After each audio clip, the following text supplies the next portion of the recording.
Well, good morning from Dynodaze, and this is our first task of the day. Beautiful red, and you can tell it's red because it's been painted. It's not Milano pink anymore. This one's having a set of spark plugs, and then on the dyno for some health checks, and then Honda ECU and map, and it is lovely. And there's another one over there, look. It is lovely, and I'm looking forward to this. Yeah, look at that. You really don't see them with that sort of paintwork on anymore. Yeah, lovely. Lovely, nice car. So we hopefully make some power. We'll see what modifications it's got. The customer's filled in his disclaimer, and we're about ready to get crack-a-lacking. Let's get it in.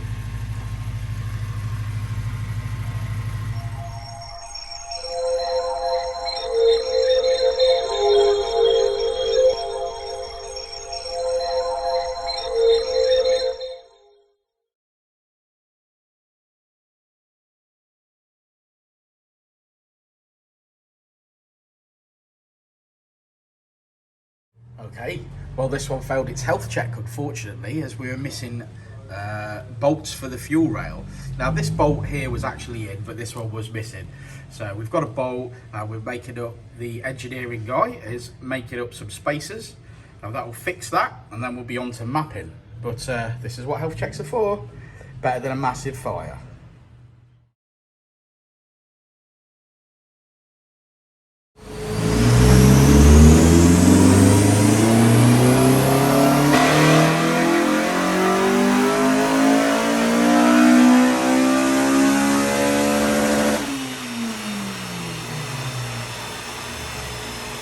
Okay, so poor video editing. I missed the actual initial standard power run.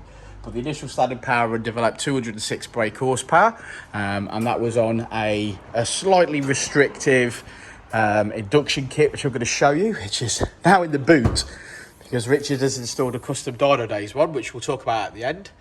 So there you go, that was a restrictive, looks like, customer says eBay special, perhaps HKS replica, something like that. Not very good. But we've gone for obviously a Dynodaze one. The Dynodaze one is able to develop more power. So now we're gonna map a lap on this one, and we're gonna get some good gains. Check that out. Oh, lovely, lovely. So yeah, so Rich has now installed the Honda ECU. Hello, Richard. Hello. How are you doing? Loading files. Loading files, that's what we like. Right, let's get map a lapping.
Right, first positions, everybody.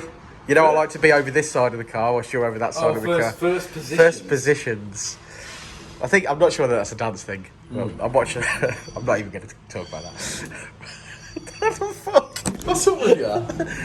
Right, no, I'm not starting again. Let's just do this. Richard, this beautiful red, painted red EP3 has been on the dyno, and we've mapped it. What else have we done? This morning, this fuel rail here, bolt was completely loose. That's right. Yes. Obviously, a severe fire risk, being the fact there's 3 bar of fuel rail pressure in there, wanting to pop an injector out and go everywhere. So we've made some nylon bushes to go underneath them, which it didn't have in it, and then obviously tighten the fuel rail down. So that was the first thing we did. Good fix. Car. We did put some spark plugs in, didn't we? Did fit some spark plugs as well. Obviously, hence the reason we had the bonnet open. Noticed the fuel rail. He had a very, very small induction kit. Yes, I've showed them already that the. So we swapped out for our Dynodaze 3.5 inch induction. We're going to develop this a little bit more. I think we've run this on 2 now and made pretty good power. So this actually made us 10 brake horsepower today over the customers. So that's in development and it will be available shortly. It will be available shortly. We've not finished it yet. So this is, to be fair, this is a prototype. A prototype, as it were. Yeah. So we're doing that. This car didn't do as well as the one yesterday. Now, there's maybe a few theories for that, in all honesty, that the exhaust is identical to the car that we did yesterday. So we know it's not the exhaust. The induction kit is now identical to the car we did yesterday, because obviously we've took the induction kit, in fact, off that car and put it on this car just to test it. Now, that did make a 10 brake horsepower improvement over the original one that was on here this morning. It did make a 10 brake horsepower gain on this car over its original one that was on the vehicle. But this car's got the Pro Series inlet manifold fitted. And I feel that we've not made as good power as what I would have thought it would have made, basically, with the Pro Series. I think what's happened here is the other car had the standard inlet manifold and flowed really, really nice with a 2.25 inch exhaust, and we've made power. This is now taking in more air because obviously it's a bigger inlet manifold, but the exhaust can't get it out. So what you've in fact done is cost yourself power by having more of a back, instead of having a nice free flow through, we've now got more air going in, a backup basically of air. Do you think we might have made more torque because of that though, in the mid-range? Yeah, we possibly made more torque and more power in the mid-range because of it, but we didn't see the top end numbers. Yeah. There's lots of theories. It could just be engine condition. It could be lots of things, you know what I mean? But the only difference in theory between this car and the one yesterday is this inlet manifold. It's the inlet manifold, but it's 9 brake horsepower down. You would think the inlet manifold would make you more power. I personally think you get more air in because of the and then it's backing up in the exhaust. These really do need, if you're pushing on a 2.5 inch exhaust. Yeah. 2.25 works on the stock inlet manifold, in my opinion, but doesn't work once you start changing the inlet manifold. It costs you power. Okay. But, like we say, that could be up in the mid-range, though, still. Exactly. But we at the end of the day, we've tuned for the hardware we've got, which is always what we do. That's what we have to do. That's what we have to do. Let's have a look at the graph, Rich. Go for it. Oh, thanks, mate. Okay, so here we are. So red line is as we started this morning, blue line is as we're leaving. As you can see, considerable gains across the board there, especially in the mid-range where we've got quite a big thump. So that'll transform the car. It'll be like night and day, to quote old Nicky Gower at Artec. It'll be like night and day, a big considerable difference. And we finished today. We finished today on 226 brake horsepower, which is 188 at the wheels. Now it is a hot day. We're at 25 degrees ambient air temperature here, but yeah, that's great. A good result. And a great car. I mean, look at it. The paintwork's beautiful. You don't see many of these that have been repainted, freshly in red, and that just looks stunning. What a car. What a car, considering it's a 2002. Beautiful. Right, guys, thanks for sticking around to the end of the video. Like and subscribe. Hi, Jason. You're just throwing bits at me now. Good. Like and subscribe and all that jazz. Rich, what are you doing? Put the film on. All right, okay. And we will see you on the next video, won't we, Rich? Yes. Yes, we will, Jason. Yes, you might not be here, but we will, mate. Good. Can't wait for that. Do us a favour, take your toolbox, will you? Yeah, we'll do, mate. We love Jason. We'd not let him go nowhere. What? Care of the community and all that. Right.